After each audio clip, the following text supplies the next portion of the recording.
Ja, det her, det er, hvordan I skal anvende vores græsslåmaskine.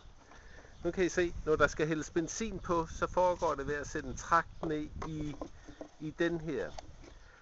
Den, der sætter over på den anden side, det er til olie, så den skal I endelig ikke røre ved. Og husk, det er den, der sætter på højre side af græsslåmaskinen. Så hælder man benzinen ovenpå, indtil den er fyldt op. Pas på, at det ikke løber over. Bagefter så tager I trakten op. Jeg sætter proppen på. Og så sætter I dunken med benzin ind i skuret igen, så den er væk.